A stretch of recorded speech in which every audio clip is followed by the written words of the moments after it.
Now, I had to start with the name. Moo is the correct pronunciation. It's actually spelt in Danish, M with the O and that symbol, that slash symbol through the O. I don't know what it's called.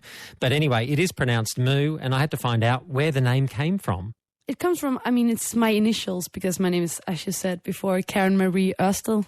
So it's like Marie and Ørsted, that makes Moo. What about Karen? You left Karen out. Yeah, I don't know why. It's also because my great-grandfather, he was an artist, and his name was Mogens Ørsted, and he also used Moo as his signature on his paintings. Oh, really? Was he very successful?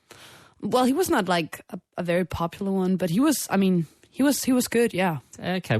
So is this an artistic family that you've come from? What about your parents? Are they into the performing arts or arts generally? No, my mom is very interested in art, and my father is also creative, but none of them are musicians or artists or anything. Okay. What inspired you to get into music then? It was actually when I was 7, I had my first record, my own record, and it was Spice Girls, and I was just like, okay, I want to be a pop star because I want to do that. I want to do what they do.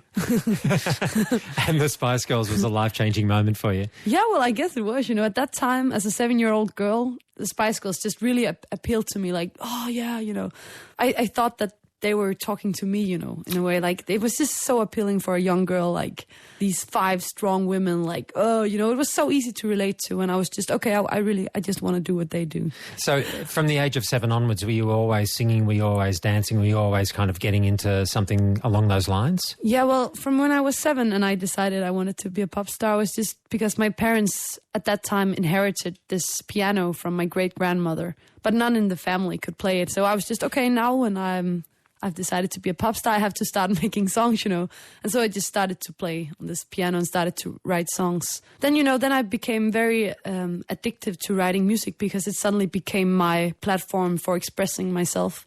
And so ever since, I've just been making songs. Before you've become Moo, you were just mentioning to me before that were you in a punk band at one point? Yeah, I was in a punk band for 5 years, and we toured Europe and a bit of America. What was the name of the punk band? It was Mor. And it means mother in Danish. Moi? Moi. Moi. Moi. Yeah. Moo and moi. Yeah. You've got a thread happening here. Yeah. Were you any good, the band? It sounded horrible, but it was so much fun. And we had we had an underground hit. It was a very, I don't know if I can say the title because it was very... Was it in English or Danish? It was in Danish. What was it in Danish? In Danish, it was "Fysidigt fjes." And does that translate into something very rude? Yeah. Give it a shot. We can always bleep it out. Okay. It was "pussy in your face." Okay. That's okay. We can let that one fly. Did you write that song for them? No, it was me and a good friend of mine. We wrote it together. Okay. In a little trashy apartment. We were just like, we got to make some girl punk music. I was going to say, it's a strong feminist anthem, that one. And it was a hit. Yeah. Whereabouts was it a hit? In Denmark? Or in Denmark, yeah. It was like an underground hit.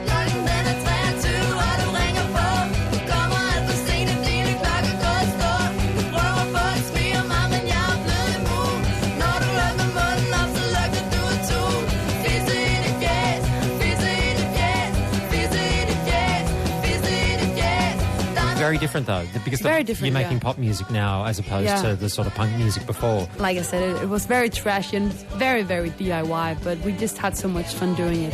And it was also because it was very political left field, it was very much about being attitude-ish and about fuck the society and stuff like that, We wanted to make them shake. And you got that out of your system, and did you then think, I'm going to get into doing something along the lines of Moo now? Yeah, I thought like during the punk band period of time, I was like, okay, I want to try to make something that's a bit more me and honest, just like I wanted to try and make something more personal, And so I started with this, but when I started with this, it was also very different from what it is now because it takes some time to dare to be yourself in the music and dare to let go and just open up and say what you want to say. It's always easier to hide behind a filter and being like attitude-ish and but, to write songs that are personal can be a challenge. But so at what stage are you now? Are you totally comfortable about it, or are you still learning to, be that open? I think I'm always learning, all of us always, we learn all the time. But I think I'm better at being personal and daring to be personal because it seems that people want you to be honest in your music. That's when people feel your music. That's when you're being true and honest to your audience. On Triple J, that is the Danish singer Moo.